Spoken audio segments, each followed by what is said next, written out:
Quantos estão felizes de estar na casa do Senhor? Eu também estou muito feliz. Mais vale um dia na casa do meu Deus do que 1000 outros em qualquer outro lugar. Amém? Glória a Deus. A gente tem falado de tanta coisa nesse lugar, a gente tem conversado a respeito de tantas coisas, para que nós possamos crescer. Dá para aumentar um pouquinho? Para que nós possamos crescer, para que nós possamos estabelecer fundamentos corretos, para que tudo que venhamos edificar glorifique o nome de Jesus e nos ajude a permanecer no centro da sua vontade. Amém? Amém, igreja? Amém. Glória a Deus. E no começo do ano, nós estamos ainda, no começo do ano. A primeira palavra que eu trouxe, eu falei a respeito de Noé. Deus tem falado conosco a respeito de Noé, como nos dias de Noé. E dentro desse assunto, dentro desse contexto, eu quero continuar conversando com vocês, colocando alguns princípios, ajudando todos nós a entendermos mais, a crescermos mais, a ampliarmos o nosso entendimento a respeito do quê? Sobre os sinais do fim dos tempos. Eu quero aprofundar um pouco mais a palavra em Mateus 24 hoje, continuar aí com vocês, esmiuçando a palavra de Deus, para que nós possamos ter os fundamentos corretos, o entendimento correto, e que nada venha nos distrair, porque quem estava aqui na pregação de Noé sabe, a distração será um grande empecilho, será algo que vai roubar a salvação de muitos. Muitas pessoas, por se distraírem, vão perder o tempo da visitação do noivo. Como fala a parábola de Mateus 25, eram virgens, estavam ali, mas faltou o óleo. Não tinham relacionamento. Então, quando eu não tenho um relacionamento, eu vou me distanciando daquilo que é de Deus. Amém? Tá dando para ouvir direito aí no fundo? Tá bom? Glória a Deus. Abra comigo a sua Bíblia lá em Mateus 24.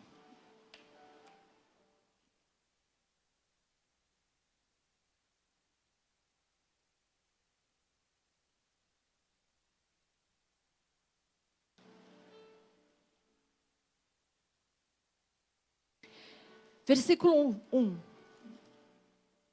Mateus 24, versículo 1. Então Jesus saiu do templo e, ao caminhar, seus discípulos chegaram mais perto dele para lhe apontar as construções do templo. Ele, entretanto, lhes observou: estáis vendo todas estas coisas? Com toda certeza eu vos afirmo que não ficará aqui pedra sobre pedra, pois que serão todas derrubadas. E aí na minha Bíblia, não sei na sua, já vem escrito assim: o princípio das dores.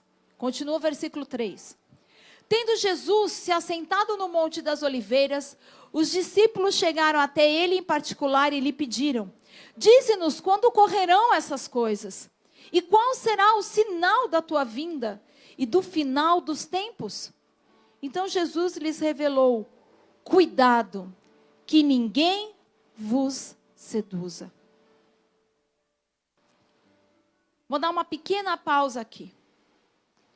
Jesus, ele esteve no templo. Ele viu como o templo era grandioso, como ele era imponente, as paredes maciças. Era simplesmente uma construção incrível. E os discípulos estão impressionados com isso. Eles estão ali com Jesus, impressionados com tudo isso que viram. E Jesus disse: não fiquem impressionados, porque tudo isso vai desabar. E ele continua: tudo será destruído. Não sobrará pedra sobre pedra. E então eles ficaram espantados, todos os discípulos. E quando chegaram, num outro momento, porque então aí você, continuando lendo, você vê que Jesus se assenta no monte, já está num outro lugar, eles se aproximam de novo com a mesma indagação, porque eles estão inquietos. E então eles dizem: qual é o sinal de que isso vai acontecer? Qual é o sinal do fim dos tempos? Quando você virá? 2 perguntas. E conforme nós vamos lendo Mateus 24, Jesus responde a essas 2 perguntas, mas não exatamente na ordem que elas foram feitas. E ele vai espalhando, né, essas respostas durante todo o capítulo de Mateus 24 e Mateus 25. Eu quero te convidar depois a meditar nas Escrituras, a ler Mateus 24, a ler Mateus 25. Porque Mateus 24 é como se fosse uma série de ensinos. E todas as parábolas em Mateus 25 se relacionam com aquela pergunta simples que eles fizeram. Quais serão os sinais da tua vinda? Eu não sei se o meu retorno está muito baixo, mas para mim eu estou tendo que forçar. Se der para dar um gás aqui, eu agradeço. Por favor. Então ele fala por parábolas. E no fim do tempo, o reino será assim. E ele vai dizendo em Mateus 25, 5 virgens sábias, 5 virgens nécias. E aquilo vai se relacionando com essa pergunta simples. O reino será como um servo. Ele está fazendo com que eu e você entenda e tenha uma visão do fim dos tempos. Como vai ser. E eu tenho compartilhado, já preguei sobre a parábola das 10 virgens. E nós vamos descobrir que Jesus os advertiu, não apenas uma, mas 3 vezes a respeito do quê? Do engano. A respeito do engano. 3 vezes. Então isso significa que se Jesus está nos alertando, eu e você, a respeito do engano, é porque vai acontecer um momento em que você vai acreditar que está certo e você está errado. E haverá momentos que você vai ouvir coisas que estão erradas, mas vai achar que estão certas. Ele nos avisa por 3 vezes. Então preste atenção. Quando nós vamos lendo os sinais que falam a respeito da volta de Jesus, ele diz: o engano vai ser algo muito perigoso. Porque na maioria das vezes que você estiver num embate, num dilema, numa discussão, você vai acreditar que está certo, mas você está errado. Olha para quem está do outro lado e fala assim: não é de você ainda que ela está falando. E muitas vezes, você vai ouvir coisas que você vai acreditar que são verdadeiras e não são. Então agora, nós queremos olhar para esses sinais. Os sinais do fim dos tempos. Jesus deixou bem claro: você não vai saber nem o dia, nem a hora, nem o Filho mesmo sabe, apenas o Pai que está nos céus. Mas, nós podemos não saber dia e hora, mas ele diz que você saberá. Nós temos que saber as estações. Diga, estações. Nós temos que aprender a reconhecer as estações. O fato de não ter um dia específico, uma hora específica para a volta de Jesus, não nos exime da responsabilidade de aprender a olhar para os sinais e perceber que o tempo está próximo. Então, continuando o que nós estamos lendo em Mateus 24, eu quero voltar aqui. Jesus lhes revela, cuidado no versículo 4, que ninguém vos seduza. Você sabe o que significa a palavra sedução? Atrair, convencer, instigar, cativar, desencaminhar. Jesus está dizendo, cuidado. Se alguém falando já é para você ficar esperto, você imagina Jesus dizendo para você, cuidado, que ninguém desencaminhe você, que ninguém te convença de coisas que não são verdadeiras, que ninguém te instigue, te atraia. E aí ele continua, pois muitos são os que virão em meu nome, proclamando eu sou o Cristo. O que significa a palavra Cristo? O que, igreja? Ungido. Quantas pessoas não têm vindo até nós dizendo, eu sou ungido? Porque a gente pensa que eles vão vir dizendo, eu sou o Cristo. Mas nós temos que entender que a palavra Cristo significa, eu sou ungido. Vocês estão comigo? Se colocando num papel que pertence a Deus. E agora curva a tua cabeça e fecha os teus olhos, nós vamos orar. Pai querido e amado, eu quero te dar graças por essa palavra, por esse tempo com essa igreja. Nós temos colocado fundamentos, nós temos edificado sobre esses princípios. Nós temos, Senhor Deus Pai, liberado o nosso coração para que o Senhor venha e nos constranja, para que o Senhor venha e nos exorte, para que o Senhor venha e nos alinhe. Senhor, nesse domingo, nesse dia onde todos deixaram os seus lares para estarem aqui, eu oro para que em nome de Jesus, o Senhor venha, Pai, falar ao nosso coração, que seja uma espada que penetre o profundo no nosso ser, que venha sondar, discernir os pensamentos e intenções do nosso coração. Que nós possamos ser convencidos pela Tua Palavra, transformados pela Tua Palavra, constrangidos pela Tua Palavra. Toma a minha vida nesse lugar essa noite. Eu oro, Pai, para que toda a capacitação do alto esteja sobre a minha vida, para que eu possa, Senhor, Deus Pai, não ser eu mesma empecilho para que a Sua Palavra chegue da forma como o Senhor deseja em cada coração. Eu oro também, Pai, por uma atmosfera tão conhecida, Senhor, que não é apenas só de distração, mas sabe qual é, Pai, a de sonolência. Como nós somos sonolentos diante da Tua Palavra, podemos ficar uma noite inteira maratonando um filme. Quando vamos para um culto, nos sentimos cansados, nos sentimos desconectados. Eu oro agora para que cada um de nós dê comandos à sua própria alma, dizendo: desperta. Nós precisamos, Pai, ouvir palavras que nos falem a respeito da volta de Jesus, que nos levem até a nos convencer do nosso pecado, da justiça de Cristo, e que nós possamos aproveitar a janela do arrependimento que ainda está aberta, a porta que ainda não foi fechada. Senhor, em nome de Jesus, é assim que eu oro e te agradeço. Quem crê diz amém.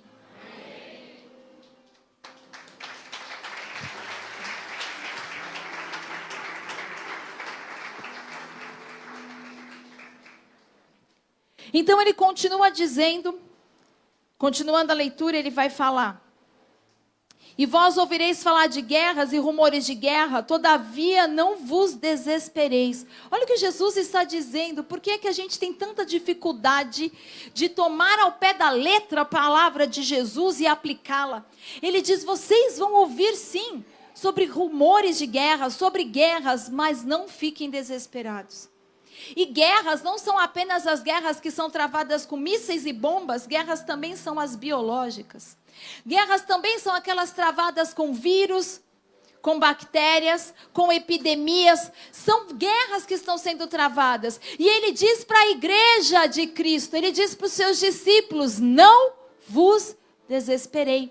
E isso para mim me incomoda, porque quando eu olho para a igreja, eu vejo pessoas tão desesperadas com estatísticas, tão desesperadas com noticiários e tão pouco, convencidas, repletas de fé e posicionadas em Cristo. São levadas por todo quanto é tipo de informação. Então ele fala para nós, e ele continua dizendo: porque é preciso que tais coisas ocorram, mas ainda não será o fim. Porquanto nação se levantará contra nação, reino contra reino. Haverá fomes e terremotos em vários lugares. Eu não sei se você tem acompanhado o noticiário, mas se você jogar no Google, guerras e rumores de guerra, tem um monte de coisa acontecendo. A palavra se cumprindo.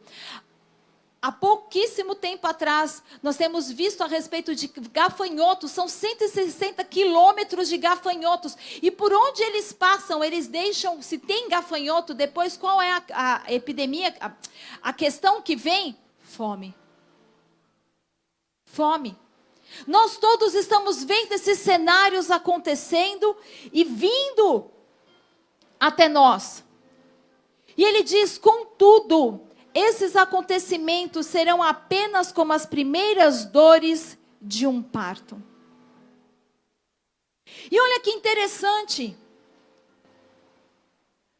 Vamos começar agora a pontuar. Jesus está dizendo: não vos desesperem, não sejam enganados. Isso vai ser como uma dor de um parto. E se eu paro para pensar, qual é o remédio para o engano? Qual é o remédio para o engano?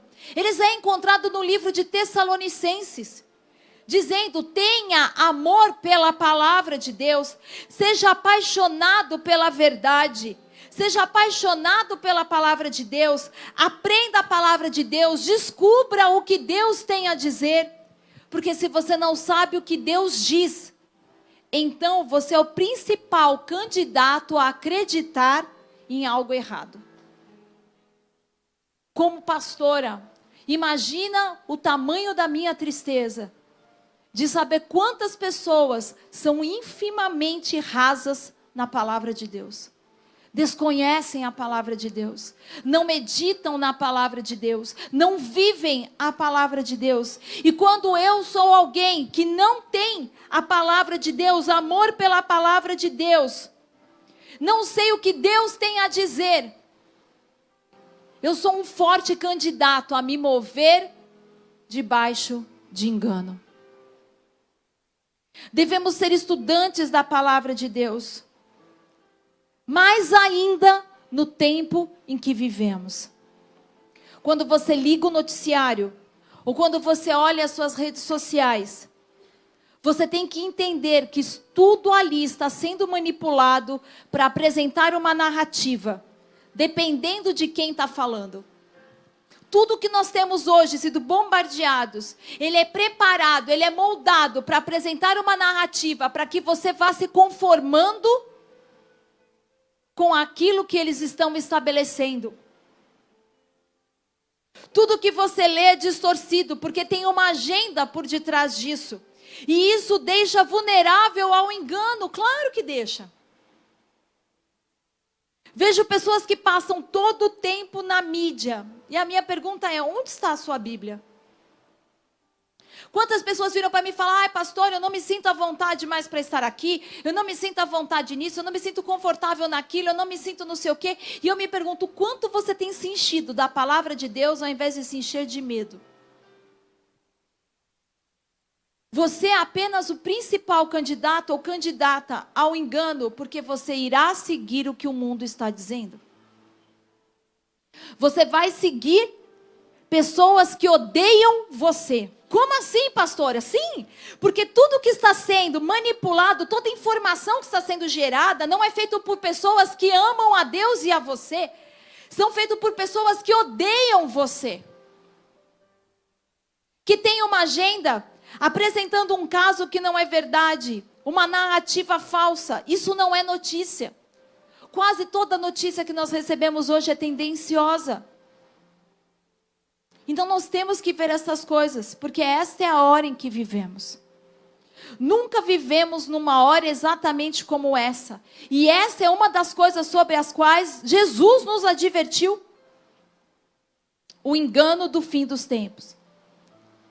E você vai descobrir que a maioria dessas coisas fornece uma narrativa que é contrária e hostil à palavra de Deus e os seus princípios.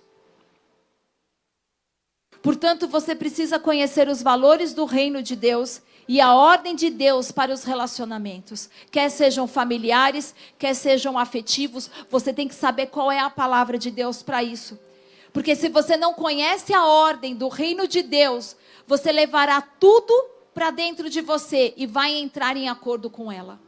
Quando eu não sei qual é a ordem, qual é o valor, qual é o princípio do reino de Deus, eu vou entrando em acordo com esses princípios.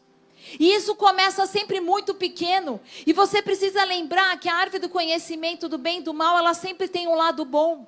E é o lado bom que as pessoas justificam hoje dentro das igrejas, justificam hoje dentro do evangelho. Mas isso é muito fanatismo. O evangelho não é mais assim. As coisas não são desse jeito. Nós temos que aceitar, nós temos que fazer. E nós estamos entrando em conformidade com tudo que é contrário à palavra de Deus. Porque Jesus, quando ele diz os sinais da volta dele, ele deixa muito claro que haveria um grande espírito de engano. Um grande espírito de engano. Sobre todos os nossos corações, não sobre alguns, sobre todos os nossos corações, porque a palavra diz que até mesmo os eleitos seriam contaminados. Então ele vai nos falando a respeito dessas coisas. E é algo muito tremendo. Você precisa conhecer os valores do reino de Deus, porque se você não conhece a ordem do reino de Deus, você vai entrar em acordo com ela. E guarde o que eu vou te dizer, a tolerância sempre te leva a um acordo. A tolerância logo te leva a um acordo. Toda vez que eu começo a tolerar algo, eu sou levada a um acordo. Eu vou fazer um seminário com a igreja, eu não vou transmitir, eu vou fazer fechado. E eu vou falar a respeito não apenas dos dias de Noé, mas a respeito de outro sinal que está em Lucas, que são os dias de Ló. E eu vou falar profundamente a respeito disso, porque a palavra tolerância no dicionário não é mais a mesma definição usada hoje. Hoje, a nossa estrutura cultural deu uma definição à palavra tolerância que nem mesmo o dicionário dá. Vocês estão comigo? Quantos estão entendendo? Diga amém. Então você começa a ver que toda a narrativa, toda a notícia, ela é hostil ao reino de Deus. Porque tem um outro espírito surgindo, que é o espírito do anticristo, que vai se opor ao reino de Deus, aos valores de Cristo. E se você não estiver ciente disso, você vai se envolver com esses valores. Tolerar, né, você vai se envolver, tolerará e se tornará parte desse movimento, dessa agenda.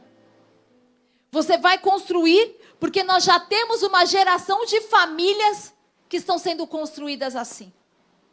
Que foram abrindo concessões, foram tolerando práticas que a Bíblia condena e que hoje estão firmadas nisso.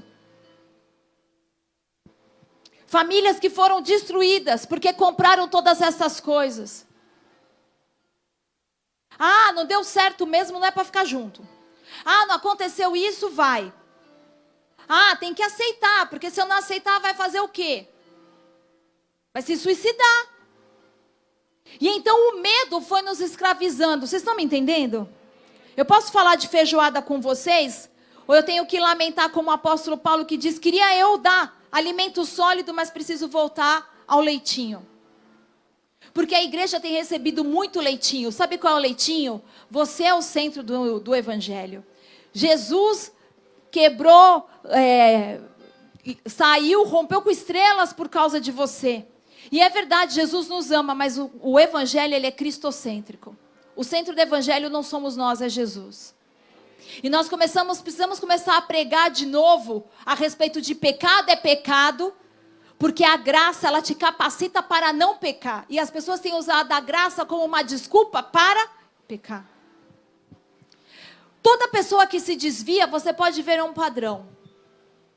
Assim que ela se desvia, ela, a primeira coisa, me sinto indigna, não quero voltar, e daqui a pouco começa, parece que teve a desculpa que queria para enfiar o pé na jaca. É ou não é? É. Você fala, por que as pessoas estão fazendo isso? Mas a desculpa é, não quero mais voltar, eu não aguento mais o processo, todo mundo vai olhar para mim. Então, para de ter Instagram, porque todo mundo já está olhando para você. Todo mundo já está olhando. E então Jesus vai nos alertando. Portanto, construa a sua vida na palavra de Deus, não nas mídias sociais. Mateus 24:8 diz assim: contudo, esses acontecimentos serão apenas como as primeiras dores de parto. A palavra, diz assim, as coisas vão começar. Então, uma série de acontecimentos que vão ser desencadeados. E a palavra parto, literalmente, significa nascer uma criança. Agora, qualquer mulher aqui dentro sabe e entende o que é isso. Mas os homens pensam que, de repente, sai de 1 para 9 meses, nasceu e acabou. Mas qualquer mulher sabe que, na hora que o parto, que começam as dores de parto, dá para você parar e falar, olha, segura aí que não vai ser agora. Dá para falar isso? É um caminho sem volta. Na hora que as dores de parto começam, não tem mais volta. Não tem mais volta. Não tem remédio. Eu sei por quê. Eu entrei em trabalho de parto da Maria e eu fui no meu obstetra e falei para ele, me dá um Buscopan, porque eu nem preparei nada para a chegada da Duda. Eu estava montando as coisas. E ele falou, você está louca? Você está em trabalho de parto, vai para o hospital. Não tem como interromper esse processo. Então, quando ele começa, você tem que entender que como vai funcionar, né? Todos os dias o teu corpo vai te mostrar, quem está grávida sabe, um cansaço extremo. E aí começam as dores. E as dores vêm e você pergunta, a que distância estão as dores? Vem uma contração, passa-se muito tempo, depois vem outra. Até o momento que começa a vir uma atrás da outra. E esse é o tempo em que nós estamos. Não tem mais volta. Nós estamos vivendo as dores de parto. Nós precisamos de perceber e discernir qual é a intensidade dessas contrações. Porque se você entender isso, você vai entender que isso é o que acontece no fim dos tempos. É uma situação dolorosa, que vai ser seguida por uma outra contração dolorosa, que vai dar sequência a uma outra contração dolorosa. Então vem um Covid, é uma contração. Depois vem outra. E queridos, podem esperar que o Covid é só a pontinha, já vai vir outra bomba. E de novo uma contração, e de novo uma contração. E de repente nasce e surpreende a todos. Mas não vai surpreender você se você entender que é um parto espiritual. Se você entender que nós estamos num tempo onde Deus está, contraindo para que nasça. O começo das dores, o começo das tristezas é simplesmente isso, porque Cristo fala. E o que são, essas contrações? E ele vai dizer, olha, essas contrações, na verdade, são o quê? Os conflitos mundiais. Você vai ouvir de guerras, rumores de guerra, você vai começar a ouvir essas coisas, são os conflitos mundiais. E aí ele fala, e as dores de parto? Mateus 24:6. E vós ouvireis falar de guerra, rumores de guerra, todavia não vos desespereis, porque é preciso que tais coisas aconteçam. Guerras e desastres naturais são o primeiro sinal de que o trabalho de parto começou. Diga, guerras e desastres naturais. E ele diz, você precisa ter cuidado para não ser enganado. Base bíblica. Porque se você não tiver, você vai ser levado por todo o vento de doutrina. E a segunda coisa que ele diz repetidamente, ele diz essas duas coisas. São palavras diferentes, mas na verdade querem dizer a mesma coisa. Ele diz, prepare-se, e algumas vezes ele diz, esteja pronto. O que Jesus está dizendo? Se é para você estar preparado, você precisa ficar ligado no que está acontecendo. Ele diz, vigia e ora. E aí vem outra tristeza. Tão poucos cristãos vigiando e menos ainda orando. Orando. Se nós fechássemos os nossos olhos agora e eu falasse, fique de pé, quem tem orado, certamente nem 10% dessa igreja. Porque nós sabemos, pela própria devolutiva do que tem acontecido na vida de vocês. Falta de poder, lutas constantes, falta de resposta de Deus, dificuldade em ouvir a palavra de Deus, dificuldade de saber o que Deus está fazendo. Sabe por quê? Porque oração não é você forçar o céu a fazer o que você quer. Oração é você se alinhar com aquilo que o céu quer fazer. A oração te faz declarar o que o céu quer, não aquilo que você quer que aconteça. É muito diferente. Então nós temos visto crentes, cristãos, tão distraídos que nós não estamos vigiando, porque nós estamos distraindo. E se nós estamos distraindo, nós não estamos orando. E tenha certeza que essa palavra primeiro foi um chilepte em mim. É sempre assim. A palavra sempre corta em quem vai pregar primeiro. E ele diz, repetidamente, vigia e ora. E isso é mencionado 4 vezes. Vigia e ora. 3 vezes ele disse, vai ter tempos difíceis. Vai ser difícil. Vai ter muita ideia atraente circulando e as pessoas vão ser seduzidas por elas. Mas eis o que você precisa fazer. Certifique-se de preparar pessoalmente. Lembra o que eu falei com a pregação da Arca de Noé? Constrói a tua arca. A arca são relacionamentos em construção. O relacionamento com Cristo sendo construído. Você precisa construir a sua vida com Deus. Se prepara, porque é desse lugar de oração, sensibilidade espiritual e despertar que você vai permanecer atento. Ele está dizendo, vigia. Assim como eu disse na pregação passada para vocês. Quem tem ouvidos para ouvir, ouça. Qual é o desespero que nós temos sentido pregado por uma geração que você fala e eles não ouvem? Porque quem ouve aplica, quem ouve medita, quem ouve vê transformação, quem ouve pega a palavra que sai e fala, Deus fala comigo, testifica comigo, ministra o meu coração, ministra a minha alma, muda, me ajuda a mudar o meu caráter. Mas as pessoas escutam e parece que a gente está igual, presos na religião. Ai, olha, eu estou bem com Deus porque eu fui no culto de domingo. Ninguém está bem com Deus por vir no culto de domingo. Essa é exatamente a questão que vai fazer com que nós escutamos do próprio Jesus. Afastai-vos, eu não vos conheço. Você pode passar o dia inteiro escutando louvor no seu fone de ouvido. Mas se você não fala com Jesus no seu quarto, Ele não te conhece. A gente fala e deságua no Insta, a gente deságua no Face, é tudo sentimento e uma festa de emoções. Mas quanto se cada um de nós falasse com Jesus antes de postar algo, não postava. Não postava, porque Jesus nunca ia dizer, se alguém deu um tapa na tua cara para você ir lá escrever uma ofensa, Ele ia dizer, bateu na direita, da esquerda. Te obrigar a fazer algo, anda 2 milhas então. Você teve que dar algo, então dá roupa também. É ou não é? Isso é o evangelho ou não é, igreja? Mas nós estamos tão distraídos que nós somos o centro do evangelho.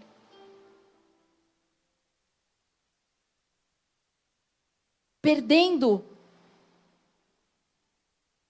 o discernimento, entrando num engano.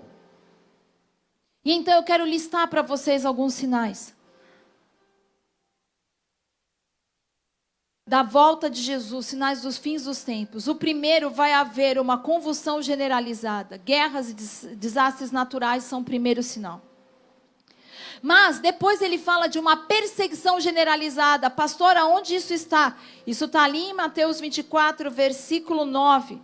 Ele diz, então, eles vos entregarão para serem afligidos e condenados à morte. E sereis odiados por todas as nações por serem meus seguidores. Você sabe qual é a maior prova de alguém que não está no centro do evangelho?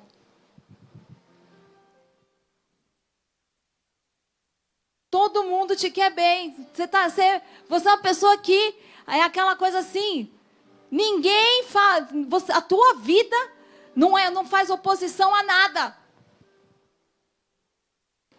Está tão igual às pessoas do mundo que o seu jeito de vestir não muda, que a sua forma de falar não muda, que as coisas que você tem como os valores do reino você não aplica, não tem distinção. Porque todo aquele que está fazendo a vontade de Deus vai ser afligido.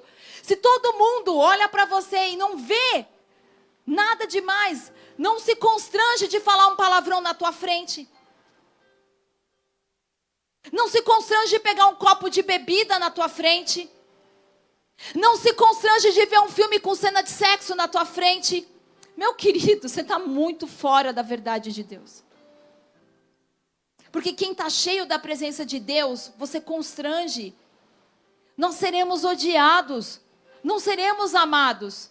Então tudo que está no mundo, porque a Bíblia fala que o mundo jaz no maligno, e eu não sei qual é essa mentalidade satânica que invadiu as nossas igrejas, que nós acreditamos que nós podemos ser amigos do mundo.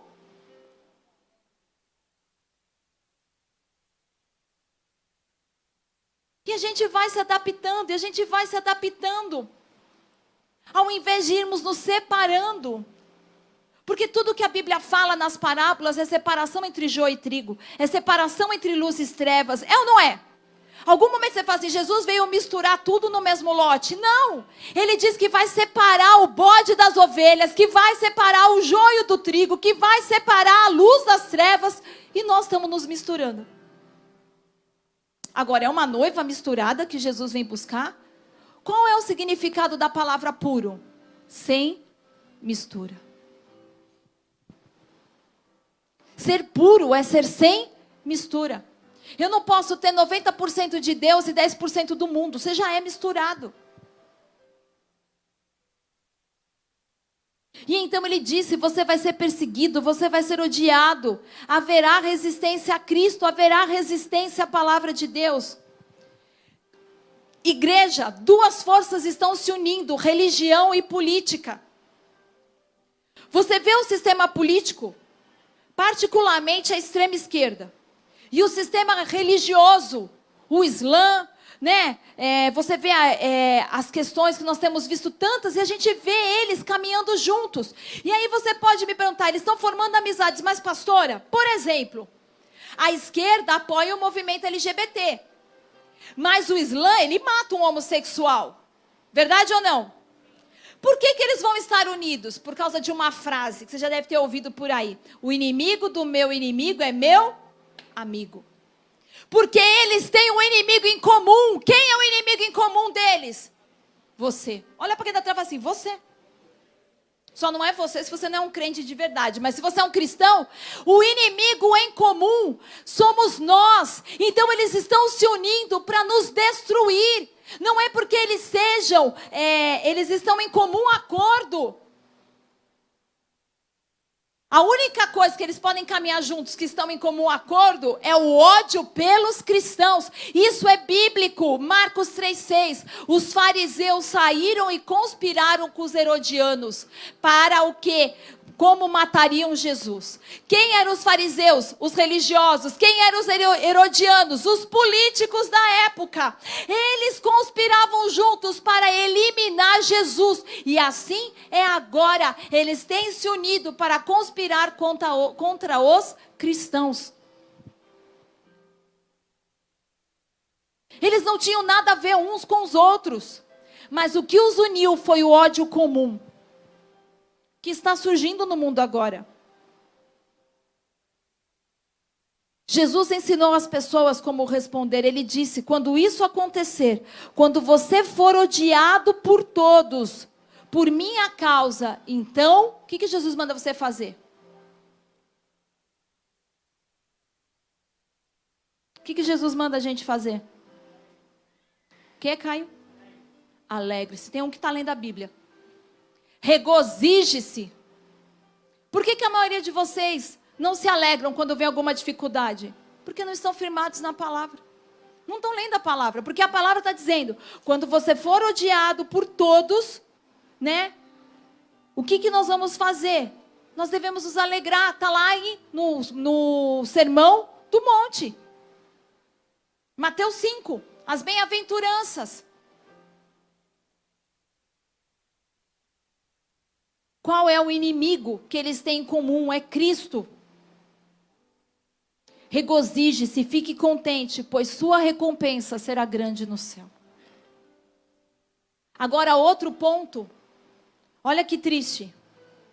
Nessa época, muitos ficarão ofendidos. Trairão uns aos outros e se odiarão mutuamente. Ofensa generalizada. Vamos lá, para a gente entender.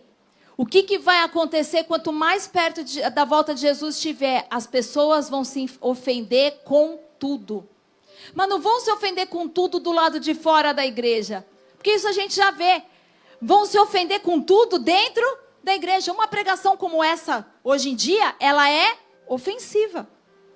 Porque eu não estou pregada sentando num banquinho com uma Bíblia aberta dizendo assim, vamos lá, eu sou um coach espiritual e quero te ajudar a ser uma bênção. Porque Jesus ama você. Cara, Jesus ama você. Mas Jesus quer que você traga o reino para a terra. Que evangelho Nutella é esse que as pessoas tanto gostam? É um evangelho que afaga a nossa alma. Sou uma ovelhinha de Jesus. Primeiro lugar, ovelha é o relacionamento mais raso que você pode ter com Jesus. Porque o relacionamento mais profundo é filho. Quando você está gostando de ser ovelha, você nunca vai ser filho. Vocês estão me entendendo? Muitos ficarão ofendidos. Um dos sinais do fim dos tempos é a facilidade com que as pessoas irão se ofender. E ele está dizendo muitos cristãos carregam ofensas em seu coração. E a questão é, para você que está aqui essa noite, você tem carregado ofensa no seu coração? Você que está me assistindo, você tem carregado ofensa no seu coração?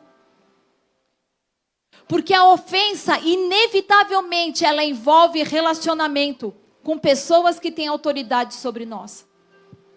Vou dizer de novo. A ofensa, inevitavelmente, ela envolve relacionamentos com pessoas que têm autoridade sobre nós. Ofensa, a palavra literalmente significa ficar escandalizado. E eu vou te dar um exemplo, refere-se a uma isca numa armadilha. Tem um livro maravilhoso do John Bevere que se chama A Isca de Satanás, que ele fala sobre ofensa. Quando você monta uma armadilha para um pássaro, você coloca a isca lá dentro. A coisa a que você aprende, eu não sei se você sabia disso, mas quando você põe uma isca para que um passarinho entre numa gaiolinha, o negócio com que você vai prender a isca, alguém sabe como se chama? Escândalo. A palavra é escândalo. Então, escândalo é sempre uma isca.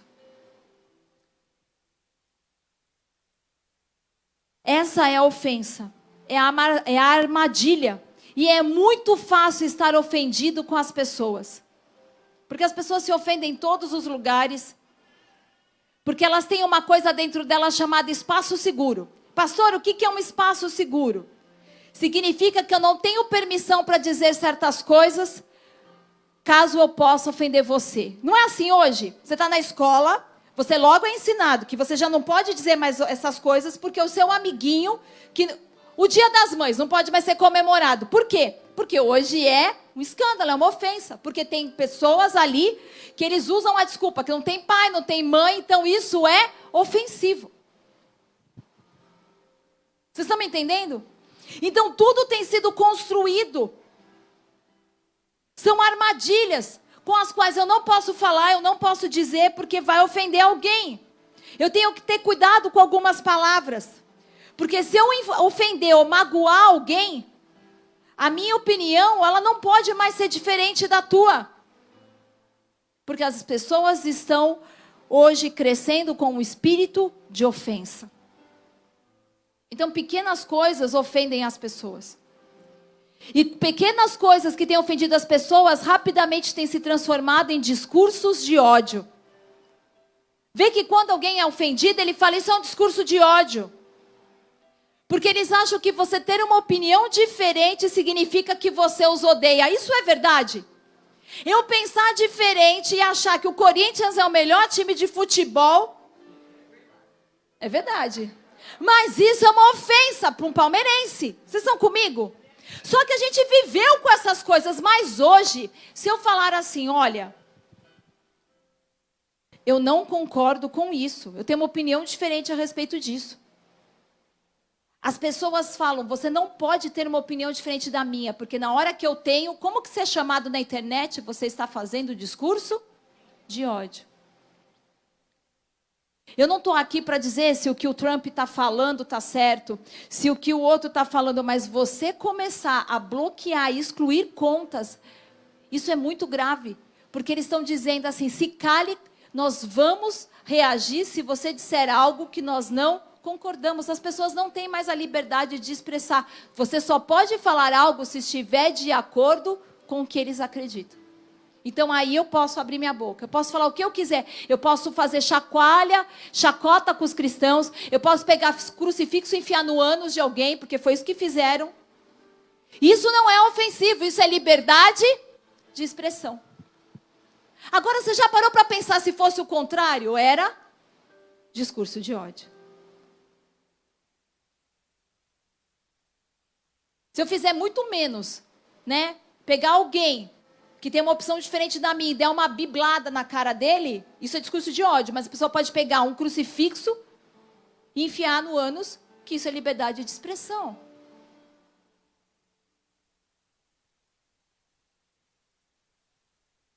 Quão errado é isso? Precisamos amar a verdade, mas a ofensa é uma coisa terrível, porque, olha, preste atenção, igreja, eu estou alertando vocês.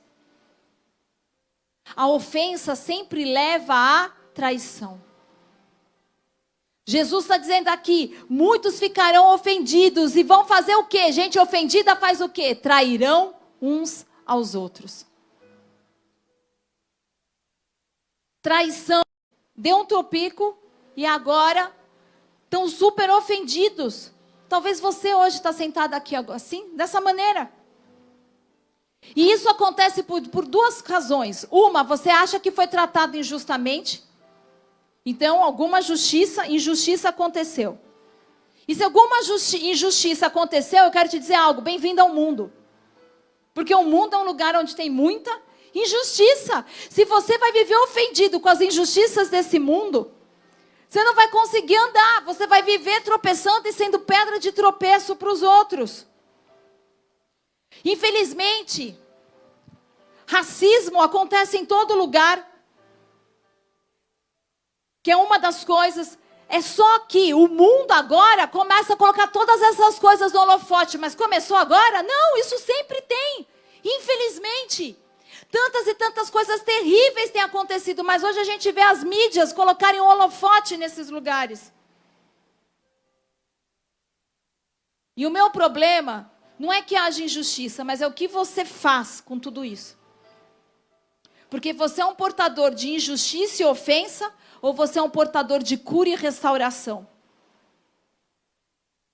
Vamos lá, você é um portador de injustiça e ofensa, ou você é um portador de cura e restauração? Porque você tem que entender, você não pode ser as duas coisas. Não dá para você ser uma pessoa ofendida que quer levar cura para alguém. Não dá para você ser uma pessoa ofendida que quer restaurar alguma coisa. Se você carrega injustiça e ofensa, então você fica com raiva e ódio e você se destrói. Duas razões pelas quais as pessoas se ofendem. Uma é que elas se sentem maltratadas, injustamente ou justamente. E elas têm uma reclamação genuína para superar. E é aí que os cristãos ficam presos, porque eles pensam, não fui justo, eu não fui tratada como eu deveria, não falaram comigo da maneira que deveriam. E eu fico chateado.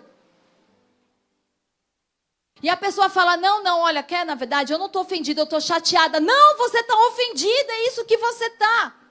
Deixa isso para trás, lida com isso, porque a injustiça vai te levar a tropeçar e trair os seus relacionamentos. Toda pessoa ofendida começa a trair os relacionamentos que ela tem. Seu foco não está em Jesus. Seu foco não é ser como Jesus. Seu foco não é ser capaz de amar as pessoas, abençoá-las e restaurar relacionamentos. Uma pessoa ofendida, o foco dela está nela, no eu. Seu foco está na injustiça, na dor. E enquanto você se concentra na injustiça e na dor, você não está ciente. Mas o seu coração ofendido está operando debaixo de orgulho. E o orgulho, ele cega a condição do nosso coração. Eu não posso ver porque eu estou cheio de mim. Quando eu estou ofendido, eu estou operando debaixo de um espírito de orgulho. Provérbios 18:19 é uma cacetada, olha o que ele diz. É mais difícil você reconquistar um irmão ofendido do que uma cidade forte. Olha o que a Bíblia está dizendo. É muito mais difícil você conseguir reconquistar alguém que está ofendido do que uma cidade forte com portões fechados com grades. Como que é uma pessoa ofendida? Uma cidade forte com portões fechados com grades. Tá fácil? Tá não. Toda pessoa ofendida, porque Jesus nos alerta desse sinal, ela constrói um muro ao redor do seu coração. Agora, esse muro ao redor do coração deles deveria impedir a entrada de qualquer pessoa, né? Mas eles permitem a entrada de um tipo de pessoa. Que tipo? Quem? Ofendidos como eles. Pode ver, pessoas ofendidas, a Bíblia diz que ela vai construir o quê? Um muro, porta e grade. Mas vai poder entrar nesse lugar mais um tipo de pessoa. Só um tipo de pessoa passa pelo muro de um ofendido, um outro ofendido. Olha para quem está do teu lado e fala assim, ai, ai, ai. Será que eu sou um sinal da volta de Cristo? Porque ofensa, se você é uma pessoa ofendida, você é um sinal vivo da volta de Cristo. Mas você sabe que ser cheio da glória também é um sinal, né? Da volta de Cristo. Quero saber quem você quer ficar nessa equação. Isso aí, cheio da glória. Quando a pessoa ofendida, ela fala, você também está ofendido? Vem aqui. Toda pessoa ofendida faz o grupo dos ofendidos. É a reunião dos ofendidos. É a nova igreja dos ofendidos. Mas tem nome bíblico, mas é só ofendido lá dentro. O nome da igreja é o Shaddai, mas todo mundo que está lá dentro é ofendido. E olha só que louco é isso. Porque eles estão lá dentro compartilhando suas ofensas e deixam outras pessoas ofendidas entrar. E agora eles pararam de compartilhar a vida de Cristo. Eles não estão mais compartilhando as bênçãos de Cristo. Toda pessoa ofendida não está mais compartilhando a bênção de Cristo. Não está compartilhando o amor de Cristo. O espírito de ofensa, tudo que eles passam a compartilhar é ofensa. Olha que louco isso, igreja. Quando eu estou em Cristo, qual é o meu testemunho? As bênçãos de Deus. O meu testemunho é o meu relacionamento com Deus. Eu estou compartilhando as bênçãos de Deus, as respostas que eu tenho obtido, as vitórias que eu tenho vivido. Mas quando eu sou alguém ofendido, eu não tenho mais bênção para compartilhar. Eu não tenho mais vida com Deus para compartilhar. Tudo que eu compartilho são as minhas ofensas. São as minhas ofensas. E Jesus está nos alertando. Se eu achar que você concorda comigo, eu vou compartilhar e dar boas-vindas a você. Quem teve aqui numa vez que eu preguei sobre ofensa, eu disse, qual que é o problema de você ouvir um ofendido? É que quando você fica quieto e ouve ofensa, para ele você concordou com o que ele disse. Como que a gente lida com gente ofendida? Eu não quero ouvir. Gente que conta a ofensa dos outros, fofoqueiro que conta a ofensa do outro, é gente ofendida. Tem problema de ofensa. Porque gente bem resolvida fala assim, olha, eu estou bem com Cristo, eu estou vivendo a minha vida com Deus. Tem problema? Resolve com quem você tem problema. É difícil aplaudir uma palavra quando é dura assim. É difícil a gente se alegrar quando Deus vem nos corrigir. Mas Jesus diz que os tempos da vinda dele são os dias de Noé. Você acha que Noé... Eu falei isso para vocês. Quantos seguidores você acha que Noé ia ter no Instagram hoje? Agora vê como aquele evangelho que alimenta o nosso ego é compartilhado. Quantos seguidores tem essas pessoas?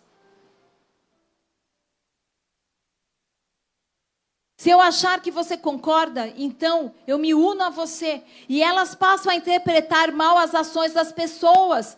Portanto, se você quer ser alguém que não vai ficar para trás, porque Jesus vai dizendo em Mateus 24, 2 pessoas vão estar no campo, um vai ser tomado, o outro vai ser deixado. Se você não quer ser o ofendido deixado, você precisa lidar com a ofensa. Você sabe por quê? Porque você vai interpretar mal tudo, especialmente se é uma ofensa contra um pai ou uma mãe.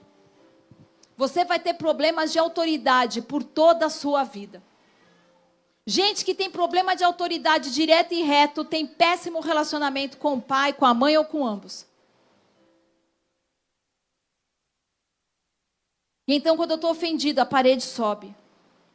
Jesus disse, muitos ficarão ofendidos, trairão uns aos outros e se odiarão.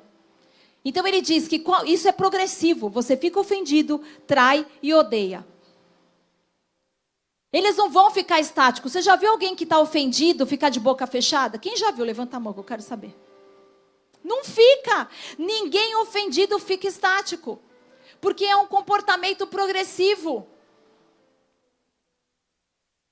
E talvez Deus tenha ordenado esse relacionamento, mas você se retraiu por causa do orgulho e da ofensa. E agora você começa a se afastar. Agora você trai o relacionamento, você vende. Sabe o que você começa a fazer? Você começa a compartilhar confidências da época que você andava junto. A pessoa estava ali, em aliança com você, compartilhava coisas do coração, você ficou ofendido, agora você expõe. Você começa a trair o relacionamento. Você os vende. Se retira quando mais era necessário. É uma prova de orgulho e imaturidade. Deus está dizendo para nós, é hora de crescer. Você tem que amar a verdade. E permitir que pessoas possam falar a verdade para você. Eu já perguntei isso na igreja. Quem aqui hoje pode falar a verdade para você que você realmente escute? Você tem que ter alguém que possa falar a verdade para você. Dizer assim, cara, eu te amo, mas você está fazendo besteira. Isso não é bíblico. Olha, você está orando desse jeito, mas isso não é o Espírito Santo, não. Isso é demônio. Quem que aguenta ouvir falar uma coisa dessa? A palavra ódio na Bíblia significa amar menos ou negar o amor. Então você pode pensar, eu sou ofendido, mas eu não odeio as pessoas. Não, simplesmente você não consegue mais ter amor pelas pessoas da tua igreja. Por um familiar, por alguém próximo. Então você pensa que se defendendo, você está se afastando dessa pessoa. Não, você está se afastando de Deus. Porque todo relacionamento com Deus passa pelo seu relacionamento com as pessoas. 4 coisas sempre surgem quando a ofensa vem. Número 1, distância. Provérbios 18:1. O homem que se isola busca o seu próprio desejo e se enfurece contra todo juízo. Está na Bíblia. O segundo são os demônios. Quando você permite que as ofensas entrem em seu coração, você se torna demonizado. Você vai ficar demonizado. Eu não estou falando, eu estou profetizando. Isso é uma profecia, está lá na Bíblia. Toda pessoa ofendida tem demônio. Pode dizer isso em voz alta. Toda pessoa ofendida tem demônio. E eles atormentam você. Aonde está isso? Mateus 18, 34, 35. Se de coração você não perdoar o seu irmão, a cada uma das suas ofensas, você será entregue aos algozes. Em outras versões, atormentadores. Quem fica debaixo de tormenta é crente? É crente? Mas está cheio de crente debaixo de tormenta. O terceiro é engano. O engano surge quando estamos ofendidos, porque ficamos cegos e não conseguimos ver por que a nossa vida está desse jeito. Quando você está ofendido, você não consegue ver por que sua vida está do jeito que está. 1 João 2,11. Quem odeia o irmão ou a irmã está nas trevas e anda em trevas. Jesus não está falando nada de bom de uma pessoa ofendida. Nenhum momento ele está dizendo você tem razão. Nenhum momento Jesus vai lá e fala assim, olha, ainda que você tenha razão. Ele fala, você se ofendeu, primeiro, você está no engano. Segundo, você está debaixo de demônio. Terceiro, você está se distanciando e não é das pessoas, é de mim. Porque não é isso que as pessoas justificam. Eu me decepcionei. E aí se afasta da igreja. Se afastou das pessoas, se afastou de Deus. Ação e reação. Quando há ódio em nosso coração, retiramos o amor por causa da ofensa. Quando você está ofendido, muita coisa dá errado na sua vida. E você não consegue entender por que essas coisas estão dando errado. Já viu gente falando assim, nossa, eu não sei porque está tudo dando errado. Pergunta para Deus se não é ofensa. E a última coisa que a ofensa faz, ela traz contaminação. Porque o que ele diz, ele fala, né? Trairão os outros e se odiarão mutuamente. E aí eu lembro de um versículo, Hebreus 12:15, que diz, veja, porque ninguém careça da graça de Deus e que nenhuma raiz de amargura brote, cresça e assim contamine, vos cause confusão, contaminando muitos. Toda pessoa ofendida começa a contaminar outras pessoas. Você começa a envenenar seu casamento, envenenar os seus filhos, envenenar suas amizades. Gente que se reúne só para envenenar. Não foi para isso que Jesus nos chamou. Ele nos chamou para estarmos na casa de Deus, de onde o rio de vida flui. Rafa leu, Salmos 18 diz, para o puro se mostra puro. Ore, conserte seu coração, porque esse é um sinal que vai crescer na vinda de Jesus. Ninguém com raiva conserta relacionamentos. Jesus foi tão ofendido, ele poderia ter chamado os anjos e não fez. Lucas 21:16 diz: será traído até pelos pais, irmãos e irmãs, parentes e amigos, e eles vão matar alguns de vocês. Está pronto para isso? Quem que vai te trair? Teu pai, tua mãe, teus irmãos. Devemos entender os sinais do tempo em que estamos. Guerras, rumores de guerras, pestes, vírus. E esta é a hora. São apenas o começo dessas coisas.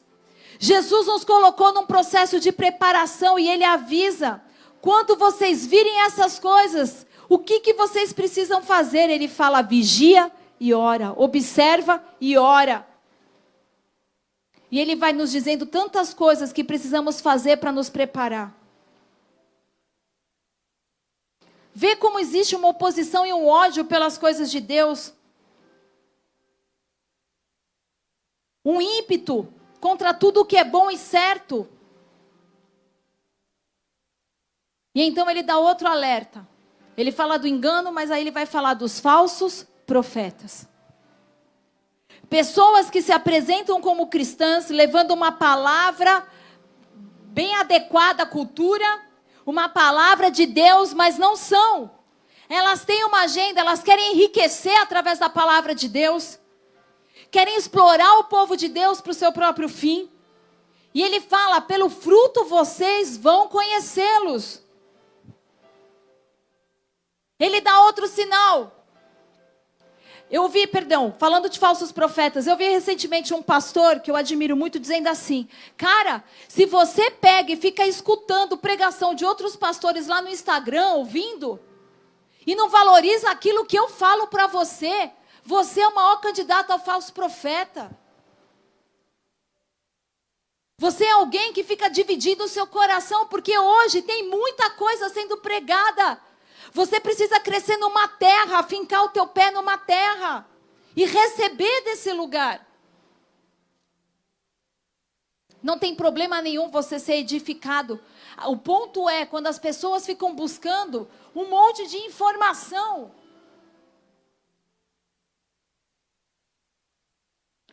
Outra característica: ilegalidade generalizada.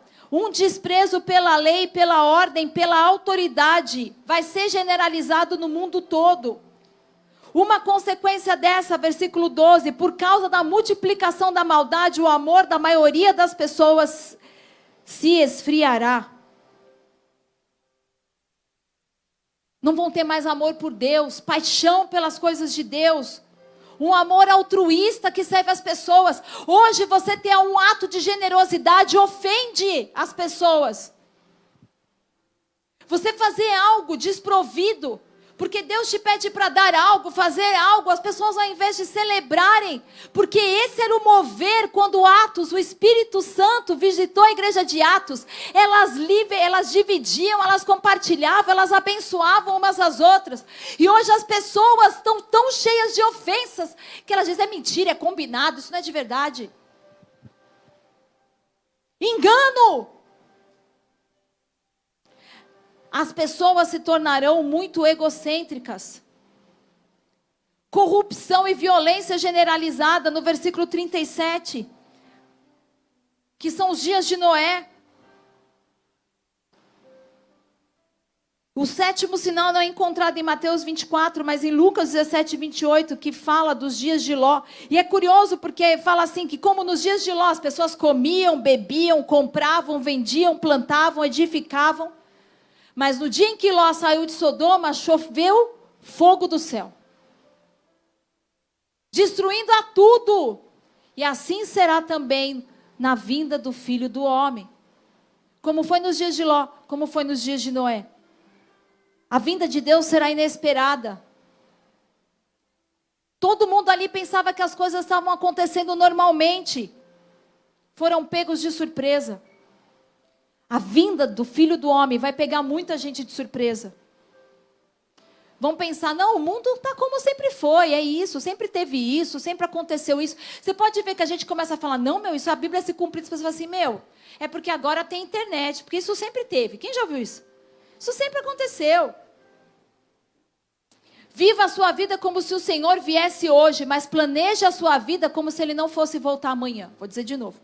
Viva a sua vida como se Jesus voltasse hoje, mas planeje a sua vida como se Ele não fosse voltar amanhã. Porque não é porque nós estamos nos preparando para a volta de Jesus que nós não vamos preparar gerações, que nós não vamos investir em pessoas, que nós não vamos alargar as estacas do reino. As pessoas pensam que porque estamos às portas da vinda do Cordeiro é para todo mundo sentar e falar assim, vamos nos esconder e esperar Jesus voltar. Não, agora é a hora de avançar. Viva como se Ele fosse voltar agora, mas planeje a sua vida como se Ele nem fosse voltar.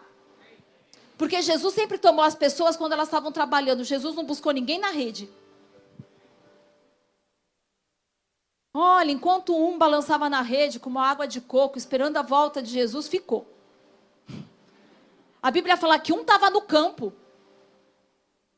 Não é assim que ele fala? 2 estavam no campo, um foi tomado, um foi deixado. Você tem que estar se movendo, o reino é movimento. Olha para o outro lado, o reino é movimento.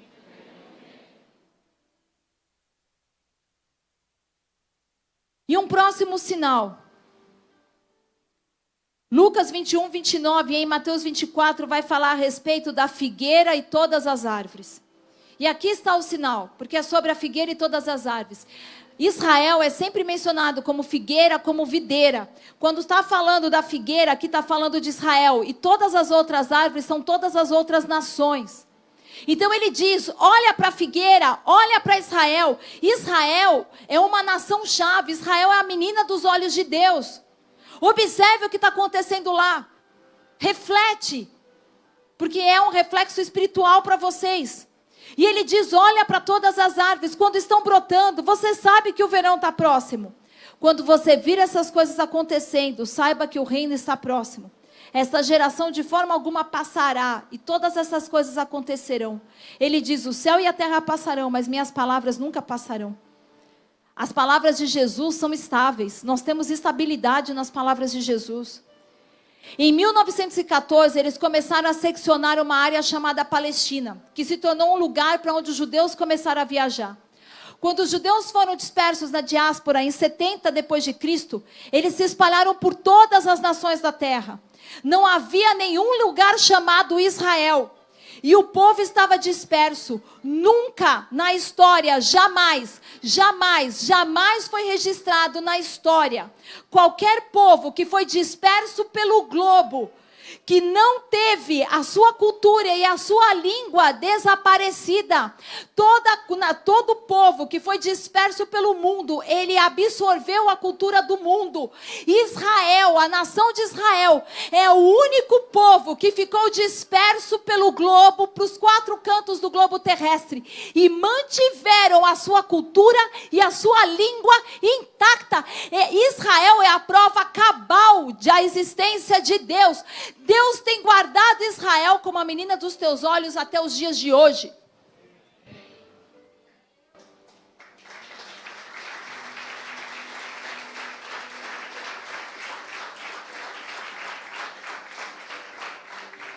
O Senhor diz, eu os espalharei pelas nações e irei reuni-los novamente. E isso a gente vê se cumprir quando? Em 1948, quando Israel se tornou uma nação.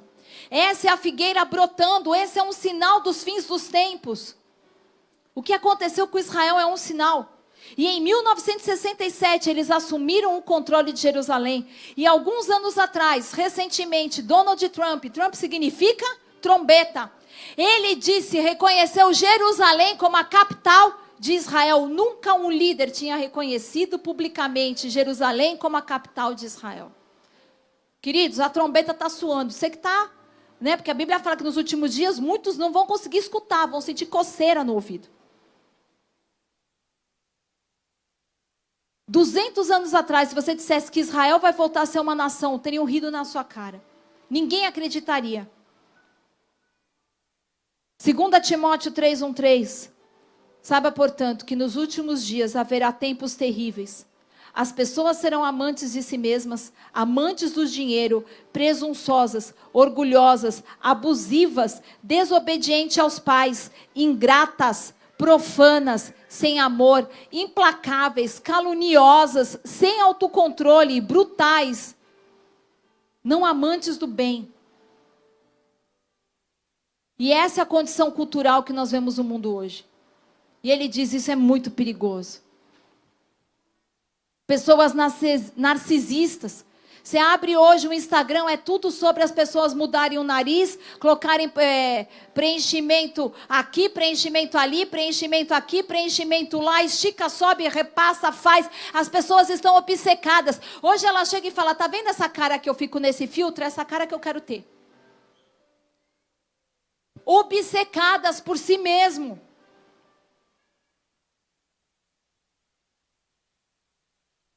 Eles serão implacáveis. Famílias cheias de falta de amor. Essa palavra desamor significa que nos laços familiares o amor está se extinguindo. Gente que vai ser cabeça dura, você vai falar, você precisa casar. Eles vão falar, não quero casar. Você precisa lutar por isso. Não, não quero mais lutar. Serão implacáveis, caluniosas, fofoqueiras.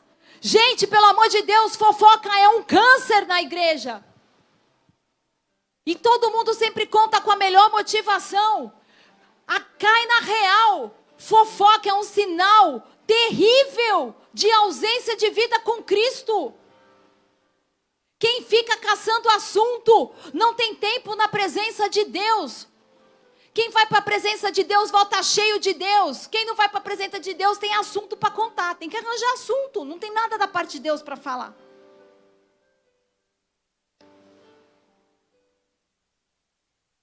Encerrando, tu, Daniel,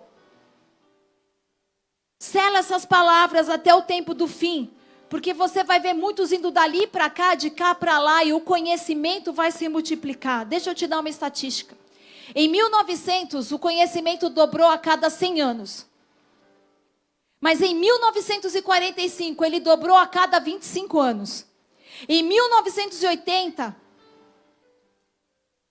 por causa dos computadores, a cada 13 meses. E a IBM previu, no ano passado, que o conhecimento dobraria a cada 12 horas. Quer dizer, nós já estamos atrasados. Nós que ficamos aqui reunidos até agora, já estamos atrasados com o que está acontecendo. É ou não é? A palavra se cumprindo. Nenhuma geração. A geração do Billy Graham não podia dizer isso. A geração todos os outros avivalistas, John Wesley e George fala aí, não, quem vai dar um seminário para nós, até já vou falar de púlpito, sobre avivamento é a Denise. Cadê a Denise? Denise, você vai dar um seminário para nós, porque minha filha voltou para casa tão impactada com tudo que você ensinou, e nós vamos honrar você. Porque outros ministérios têm convidado você para falar a respeito de avivamento. E essa igreja às vezes não valoriza. Eu quero valorizar você como tua pastora. Nós vamos ter um seminário aqui de sábado para você ensinar todos nós a respeito de avivamento. Porque ela sabe na ponta da língua tudo sobre avivamento. É ou não é, teens? Mas vocês não falaram nenhum avivalista. Fala 2 aí. Distração. Muito tempo de celular. Se eu fosse mãe de vocês, cortava. Tô falando. Você que é pai, tá ouvindo? Se o conhecimento está dobrando, não vamos conseguir acompanhá-lo. E por último, o melhor sinal de todos. O evangelho será pregado por toda parte. Mateus 24, 1. E este evangelho do reino será pregado em todo o mundo, em testemunha com as nações, e então virá o fim. O evangelho vai ser pregado com sinais, prodígios, milagres, maravilhas. Vai haver essa grande colheita do tempo final, vai ser um momento incrível. E é por isso que você descobrirá mais e mais que haverá muita ênfase no reino de Deus e um ódio crescente pelas coisas de Deus. E as igrejas não têm ensinado o suficiente sobre o reino de Deus. Porque toda a mensagem do evangelho do reino é arrependa-se. O reino está próximo. O Senhor quer que você exerça governo, domínio sobre a natureza, sobre a cultura e sobre os seus valores. E o que nós vemos hoje são cristãos sendo dominados pelo governo, pela cultura, ao invés de exercer domínio.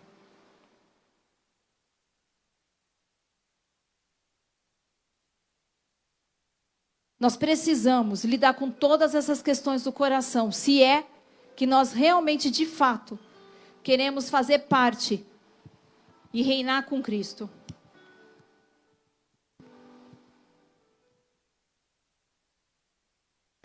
Nós vamos alinhar com esse tempo, esse seminário da Denise, com esse que eu vou fazer a respeito dos fins dos tempos e a geração de Noé e a geração de Ló. Porque há tantas coisas similares. Eu estava conversando com alguns dos teens, e aí a gente pode se perguntar, por que será que as pessoas no tempo de Noé, né, ninguém conseguiu voltar, ninguém conseguiu correr, tipo, ninguém 5 minutos antes não conseguiu entrar, porque o ladrão da cruz, 5 minutos nos 45 do segundo tempo, foi para o céu. A palavra diz, Jesus fala para ele, olha, ainda hoje você está comigo no paraíso. E na hora que eu estava conversando com elas, Deus me falou assim, a arca é um símbolo da minha presença, a presença de Deus. Sabe qual é o maior perigo para uma igreja? A gente se acostumar com a presença de Deus. Porque a arca estava lá. Aquela galera ia trabalhar e via Noé construindo a arca. Aquela galera ia namorar e via Noé construindo a arca. Aquela galera ia no restaurante e via Noé construindo a arca. E pensava, não, ó, hoje eu vou fazer isso, eu vou ficar parecido com as pessoas de hoje, vou andar na moda que nem as pessoas de hoje. Mas quando Jesus voltar, dá tempo. Mas o problema com a presença de Deus é que quando você se afasta dela, você não percebe mais. Você já viu alguém falar assim, nossa, me afastei. Quando você se dá conta, você já está muito longe. Por isso ninguém conseguiu chegar a tempo. Na hora, Noé estava ali, a gente se acostuma com a pregação. Ih, eu já ouvi tanta gente pregando que Jesus está voltando. Já ouvi tanta gente falando, Maranata, Jesus está às portas. Mas nós estamos cada vez mais ofendidos e me assusta perceber aonde nós queremos chegar dessa forma. Se nós não temos semelhança com Cristo, Apocalipse 22, quem está limpo se limpa mais, quem está sujo, se você quer viver ofendido, então faz logo, porque você já fez uma escolha, sai. Vai aproveitar o que o mundo tem para te oferecer, porque é tudo que você vai ter. Porque eu preguei no dia de Noé, eu disse, você sabe o que é o inferno? Você vai escutar no inferno eu pregando para você. Por isso que é um inferno. Você vai escutar todo mundo que um dia falou para você, se arrependa, se conserta, endireita a tua vida. Seja generoso. Se Deus pode ter teu dinheiro, Ele tem teu coração. Seja a contramão do mundo. Cristão não tem opção de ficar ofendido. Cristão não tem opção de não perdoar. Quando você perdoa, Jesus olha para você e vê Ele em você, porque é como Ele faz, é como Ele age, é o coração dEle. Hoje é uma noite de ceia, hoje é uma noite que Jesus prepara um banquete, sabe o que é mais lindo? É como Noé construindo a arca e falando assim, dá tempo. Está aqui, ó, a mesa está posta, senta. Você já leu a parábola do banquete nupcial? É uma arca de Noé, só que numa outra situação, porque o que está falando ali? Foi preparado um banquete e ele fala, vem feiar comigo, o que as pessoas fazem? Elas dão desculpa, eu não casei ainda, eu vou lá ver a minha família, eu vou lá cuidar do meu negócio, eu só tenho 13 anos. Ao ponto que chega uma hora que ele fala, então fecha a porta, porque sabe quem vai entrar? Aqueles que o mundo odiaram, e infelizmente não eram nós, porque eram seus cristãos. Chama as prostitutas, chama os viciados, chama aqueles que estão famintos.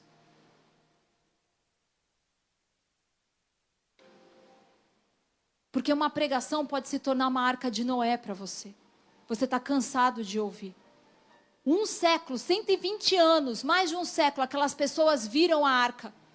Estava lá todo dia, a igreja está lá, a porta está aberta, mas não adianta correr para cá na hora que Jesus voltar, nós não vamos poder fazer nada por você, até porque em nome de Jesus eu não vou estar aqui. Você só vai encontrar parede, desviado.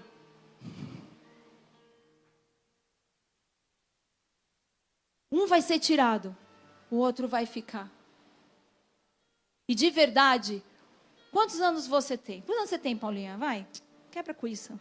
Eu tenho 43, fala. 33. Você está construindo ainda seu caráter? Cara, você já parou para pensar que de repente você não tem esse tempo todo para mudar as suas atitudes? Mas nós estamos vivendo como se tivesse. Eu conserto isso amanhã, eu mudo isso amanhã. Não dá mais tempo. Ou você muda e sai daqui convencido. Eu não posso mais ser alguém ofendido. Eu não posso mais ser alguém melindrado. Eu não posso ser alguém que alguém não pode sentar para mim e falar: olha, eu sei que você ama Jesus, mas seu casamento é uma bomba.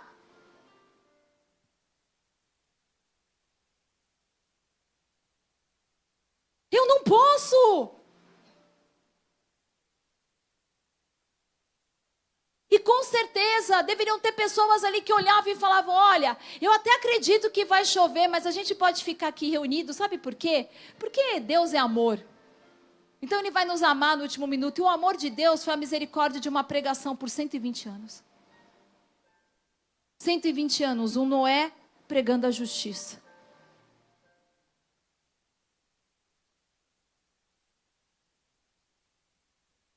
Quanto tempo você tem convivido com as suas falhas de caráter? Até onde isso vai?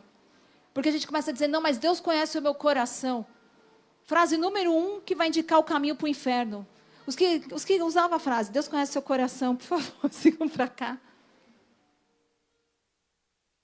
Justamente por conhecer seu coração que Ele diz que ele é enganoso. Então, é isso que Ele está mandando no fim dos dias? Se o engano vai multiplicar, é para alguém dizer que Deus conhece o coração? Deus quer saber o quanto você conhece da palavra e vive a palavra, porque o que Ele vai procurar em você?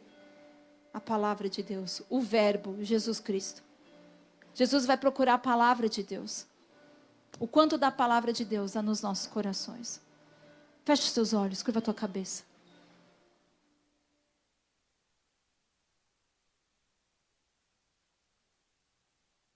Numa noite de ceia, a palavra nos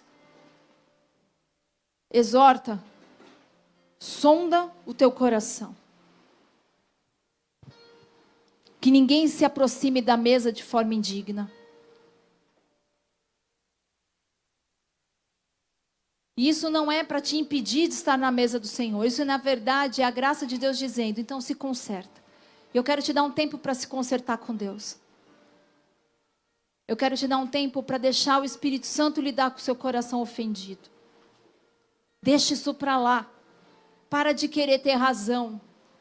Qualquer pessoa que é casada sabe que a coisa mais dolorosa num casamento é querer ter razão. Ama mais.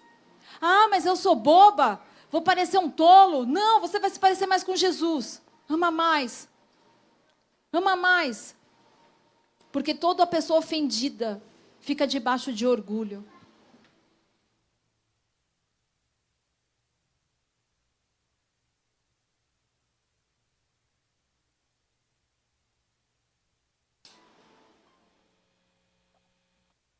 Enquanto os diáconos vão preparar a ceia, agora não se distraia.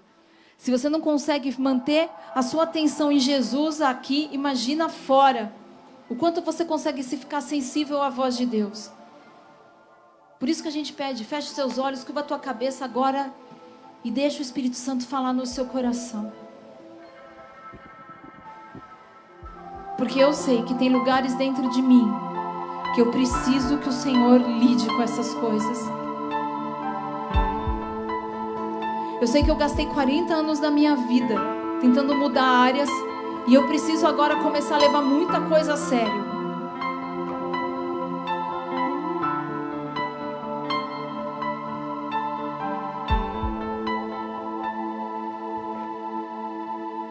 De repente tudo escureceu.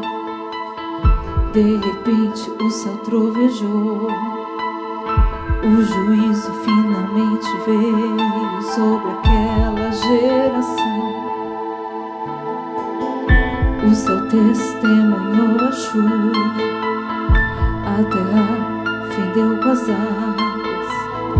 Deus só deu uma palavra que Noé não duvidou. Ninguém acreditou que choveria. Ninguém acreditou que choveria. Ninguém acreditou que choveria.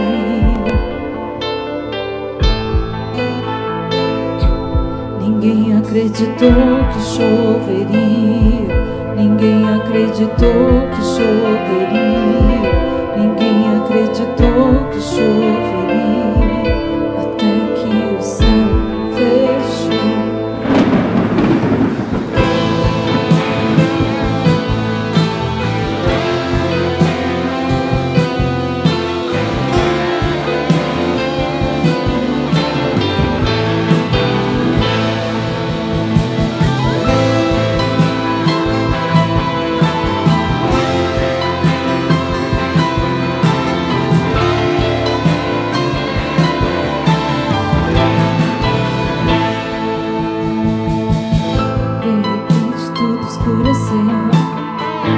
De repente o céu trovejou. O juízo finalmente veio sobre aquela geração. O céu enviou a chuva. A terra fendeu com as águas. Deus só deu uma palavra que Noé não duvidou. Ninguém acreditou que choveria. Ninguém acreditou que choveria. Ninguém acreditou que choveria. Ninguém acreditou que choveria. Ninguém acreditou que choveria. Ninguém acreditou que choveria. Até que o céu fechou.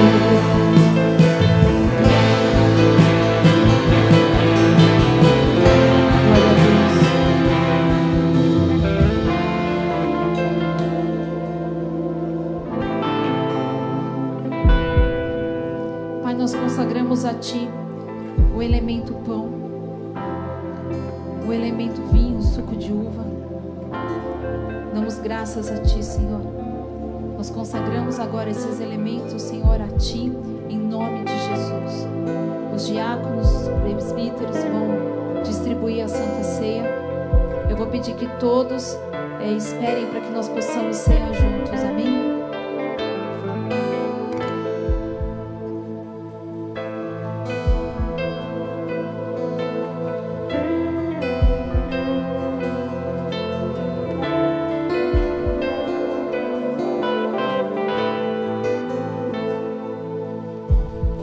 Se você nunca viu chover, como ouvirá o som?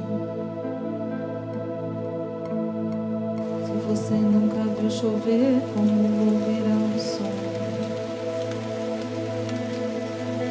Se você nunca viu chover, como ouvirá o som? Se você nunca viu chover, como ouvirá o som?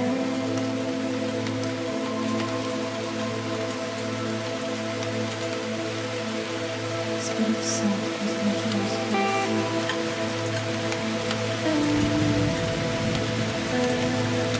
Viva a dureza do nosso coração.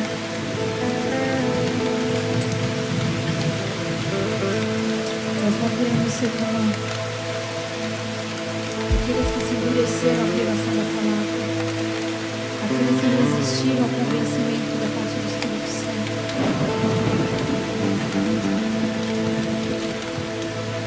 Vamos abrir mão da justiça própria, Senhor.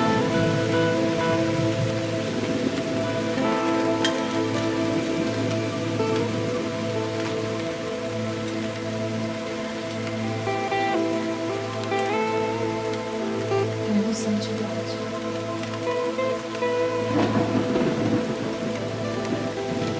Vamos entrar em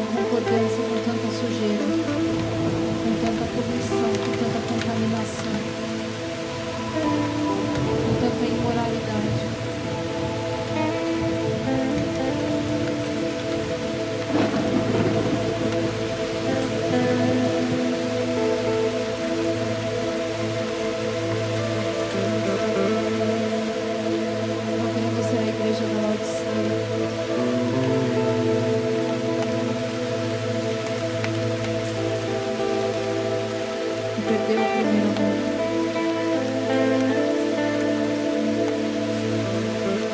Ora, quem é injusto, continue na injustiça. Quem é mundano, continue na impureza. Mas quem é justo, firme-se na prática da justiça. E quem é santo, continue a buscar a santificação. Eis que venho sem demora e trago comigo o galardão que tenho para premiar a cada um segundo as suas obras.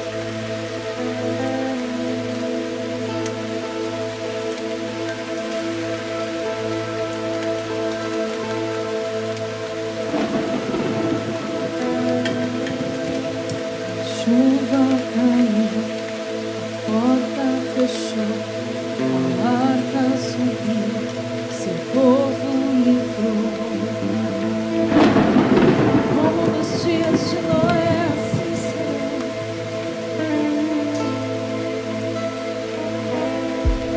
A chuva caiu, a porta fechou, a arca subiu, seu povo livrou.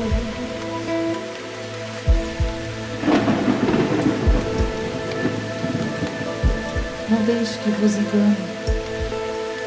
A chuva caiu, a porta fechou, a arca subiu, seu povo livrou.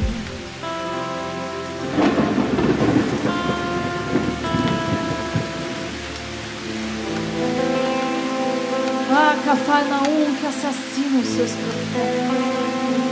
Haverá mais misericórdia para Sodoma.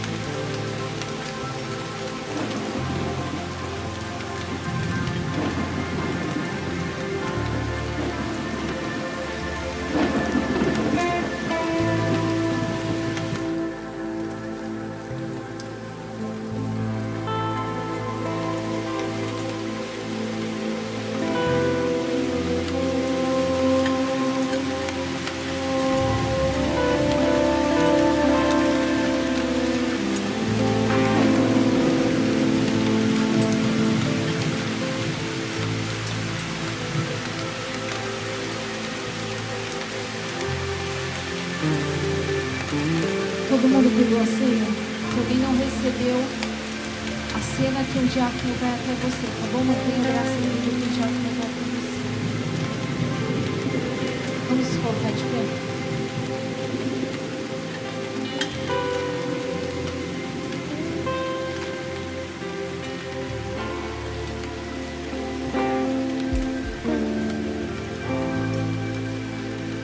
Todos os diáconos receberam? Pastor, serviu vocês?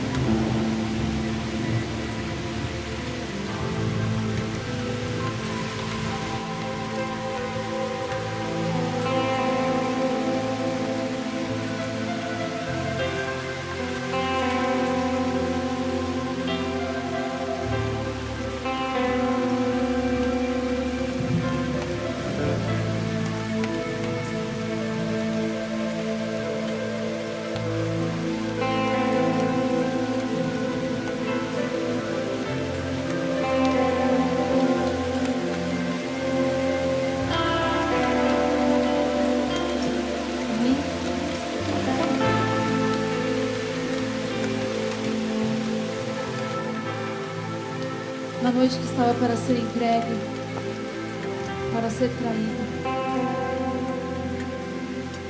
Jesus reuniu os seus discípulos em volta da mesa. E a palavra diz que ele tomou o pão, deu graças, o partiu e o entregou a cada um dos seus discípulos, dizendo: tomai, comei, todos vocês. Esse é o meu corpo, que é entregue em favor de vós. Comamos todos do pão.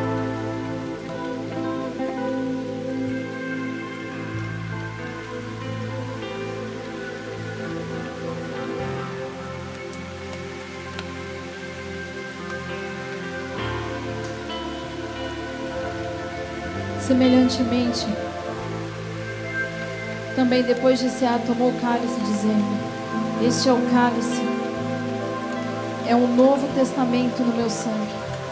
Fazei isso todas as vezes que beberdes, em memória de mim. Tomemos todos do cálice.